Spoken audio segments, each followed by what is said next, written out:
Pernah nggak kalian bertanya, kenapa di hampir setiap konflik besar di Timur Tengah, nama Iran selalu muncul? Apakah Iran memang negara agresor yang haus perang? Atau sebenarnya mereka sedang main catur geopolitik dengan strategi yang nyaris tak terlihat? Dari milisi bersenjata di Irak, drone Houthi di Yaman, sampai senjata roket untuk Hezbollah di Lebanon. Semua punya benang merah. Iran. Di video ini, kita akan bongkar satu persatu kenapa Iran memilih jalan penuh konflik. Dan yang lebih penting, apakah mereka masih sekuat dulu? 7 alasan kenapa Iran terlibat di banyak konflik global. Siapkan waktu 15 menit, karena setelah ini, cara kamu lihat peta politik dunia bakal berubah. 1. Strategi proksi.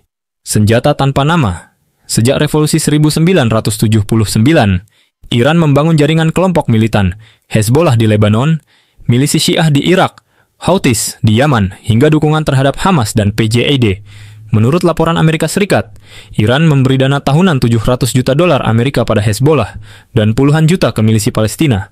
Quds Force Unit Elite IRGC bertugas menyuplai, mendanai dan melatih milisi via unit 190 dan 3.800. AS mengandung banyak kelompok ini sejak 1984 lewat sanksi, termasuk Hamas, Hezbollah, Kataib Hezbollah, Houthis, dan sebagainya. 2. Ideologi unekspor revolusi. Setelah revolusi Islam 1979, Iran nggak hanya ingin mengganti pemerintahan di dalam negeri. Mereka punya misi besar, menyebarkan ideologi velayat-e-faqih bahwa negara harus dipimpin ulama Syiah. Dan disinilah ekspor revolusi dimulai. Iran mulai mendukung kelompok-kelompok bersenjata yang punya visi sejalan. Salah satunya yang paling terkenal, Hezbollah di Lebanon.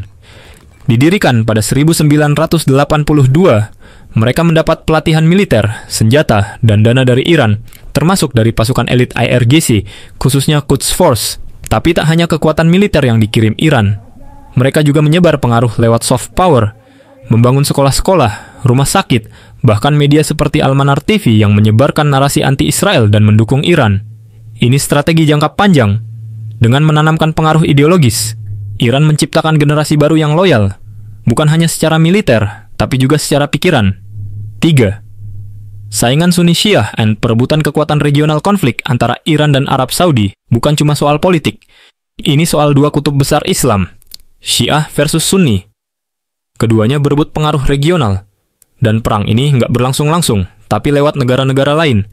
Di Yaman, Iran mendukung pemberontak Houthi, Syiah Zaidi, sementara Arab Saudi mendukung pemerintah resmi.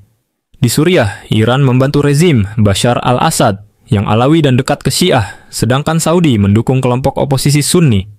Di Lebanon, Iran berdiri di belakang Hezbollah, lawan bebuyutan Saudi di wilayah itu.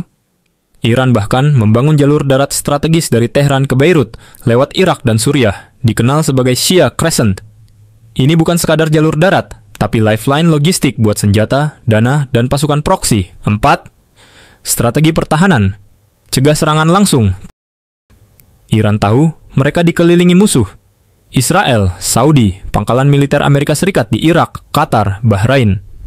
Kalau mereka berperang langsung, itu bisa berujung kehancuran. Jadi, strategi Iran adalah menciptakan buffer zone lewat proksi.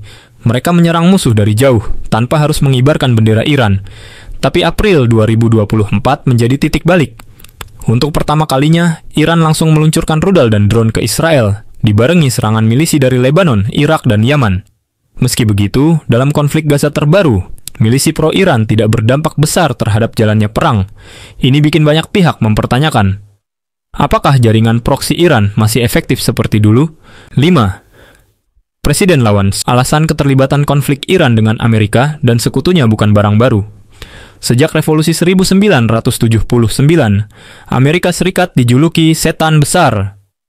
Ketika presiden-presiden Amerika Serikat yang agresif berkuasa, seperti George Bush, Donald Trump, dan baru-baru ini, saat tensi meningkat di 2025, maka Iran semakin memperkuat jaringan proksinya sebagai pertahanan luar negeri. Juni 2025, Amerika Serikat menghantam fasilitas nuklir Iran. Dampaknya, muncul kekhawatiran besar akan serangan balasan. Sebuah survei Gallup menyebut 79% warga Amerika Serikat khawatir akan serangan langsung ke warga sipil. Ketegangan ini mendorong Iran untuk bersikap lebih ofensif, bukan karena ingin menyerang, tapi karena merasa terancam.